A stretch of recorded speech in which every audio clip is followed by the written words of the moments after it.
I did not think there could be anything left in that garden which we had not seen. But the doctor took me by the arm and started off down a little narrow path, and after many windings and twistings and turnings we found ourselves before a small door in a high stone wall. The doctor pushed it open. Inside was still another garden. I had expected to find cages with animals inside them, but there were none to be seen. Instead there were little stone houses here and there all over the garden, and each house had a window and a door. As we walked in, many of these doors opened and animals came running out to us, evidently expecting food. Haven't the doors any locks on them?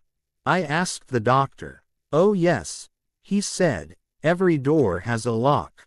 But in my zoo the doors open from the inside, not from the out. The locks are only there so the animals can go and shut themselves in any time they want to get away from the annoyance of other animals or from people who might come here. Every animal in this zoo stays here because he likes it, not because he is made to. They all look very happy and clean, I said. Would you mind telling me the names of some of them? Certainly. Well now, that funny-looking thing with plates on his back, nosing under the brick over there, is a South American armadillo. The little chap talking to him is a Canadian woodchuck. They both live in those holes you see at the foot of the wall. The two little beasts doing antics in the pond are a pair of Russian minks, and that reminds me. I must go and get them some herrings from the town before noon. It is early closing today. That animal just stepping out of his house is an antelope, one of the smaller South African kinds. Now let us move to the other side of those bushes there and I will show you some more. Are those deer over there? I asked. Deer, said the doctor. Where do you mean? Over there, I said, pointing, nibbling the grass border of the bed. There are two of them. Oh, that, said the doctor with a smile. That isn't two animals. That's one animal with two heads, the only two-headed animal in the world. It's called the push-me-pulley-you. I brought him from Africa. He's very tame. Acts as a kind of night watchman for my zoo.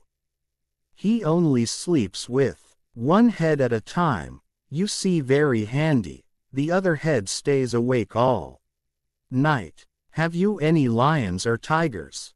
I asked as we moved on. No, said the doctor. It wouldn't be possible to keep them here, and I wouldn't keep them even if I could. If I had my way, Stubbins, there wouldn't be a single lion or tiger in captivity anywhere in the world. They never take to it. They're never happy. They never settle down. They are always thinking of the big countries they have left behind. You can see it in their eyes, dreaming always of the great open spaces where they were born, dreaming of the deep, dark jungles where their mothers first taught them how to scent and track the deer. And what are they given in exchange for all this? Asked the doctor, stopping in his walk and growing all red and angry. What are they given in exchange for the glory of an African sunrise, for the twilight breeze whispering through the palms, for the green shade of the matted, tangled vines, for the cool, big starred nights of the desert, for the patter of the waterfall after a hard day's hunt? What, I ask you, are they given in exchange for these? Why, a bare cage with iron bars, an ugly piece of dead meat thrust into them once a day, and a crowd of fools to come and stare at them with open mouths. No, Stubbins. Lions and tigers, The big hunters should never be seen in zoos. The doctor seemed to have grown terribly serious, almost sad. But suddenly his manner changed again and he took me by the arm with his same old cheerful smile. But we haven't seen the butterfly houses yet, nor the aquariums. Come along. I am very proud of my butterfly houses. Off we went again and came presently into a hedged enclosure.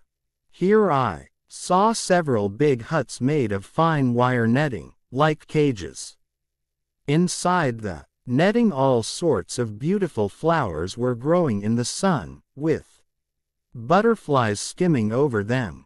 The doctor pointed to the end of one of the huts where little boxes with holes in them stood in a row. "Those are the hatching boxes," said he. "There I put the different kinds of caterpillars, and as soon as they turn into butterflies and moths they come out into these flower gardens to feed." "Do butterflies have a language?" I asked. "Oh, I fancy they have," said the doctor, "and the beetles too. But so far I haven't succeeded in learning much about insect languages. I have been too busy lately trying to master the shellfish talk. I mean to take it up, though." At that moment Polynesia joined us and said, "Doctor, there are 2 guinea pigs at the back door. They say they have run away from the boy who kept them because they didn't get the right stuff to eat. They want to know if you will take them in." "All right," said the doctor. "Show them the way to the zoo. Give them the house on the left, near the gate, the one the black fox had. Tell them what the rules are and give them a square meal. Now, Stubbins, we will go on to the aquariums. And first of all I must show you my big glass sea-water tank where I keep the shellfish." Well, there were not many days after that, you may be sure, when I did not come to see my new friend. Indeed, I was at his house practically all day and every day. So that one evening my mother asked me jokingly why I did not take my bed over there and live at the doctor's house altogether.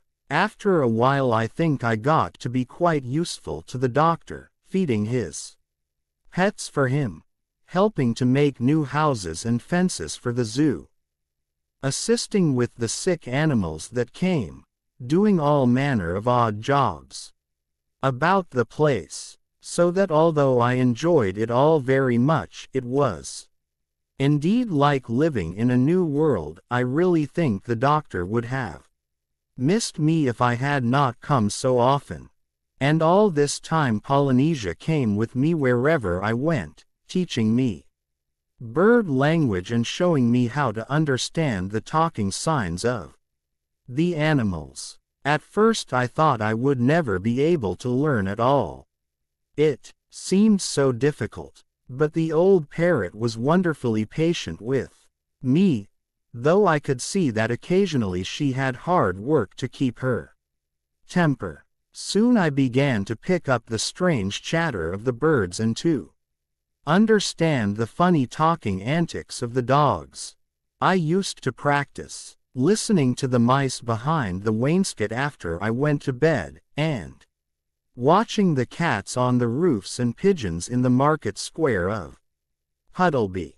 And the days passed very quickly, as they always do when life is pleasant, and the days turned into weeks, and weeks into months, and soon the roses in the doctor's garden were losing their petals and yellow leaves lay upon the wide green lawn, for the summer was nearly gone.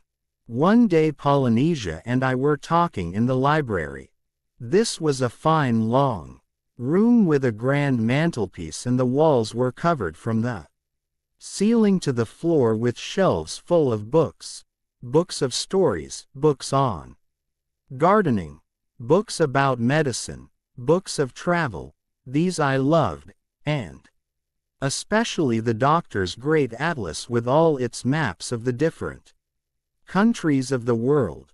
This afternoon Polynesia was showing me the books about animals, which John Dolittle had written himself. My, I said, what a lot of books the doctor has, all the way around the room. Goodness, I wish I could read. It must be tremendously interesting. Can you read, Polynesia? Only a little, said she. Be careful how you turn those pages, don't tear them. No, I really don't get time enough for reading much. That letter there is a K and this is a B. What does this word under the picture mean? I asked. Let me see, she said, and started spelling it out. Baboon. That's monkey. Reading isn't nearly as hard as it looks, once you know the letters. Polynesia, I said, I want to ask you something very important. What is it, my boy? Said she, smoothing down the feathers of her right wing. Polynesia often spoke to me in a very patronizing way. But I did not mind it from her. After all, she was nearly 200 years old. And I was only 10.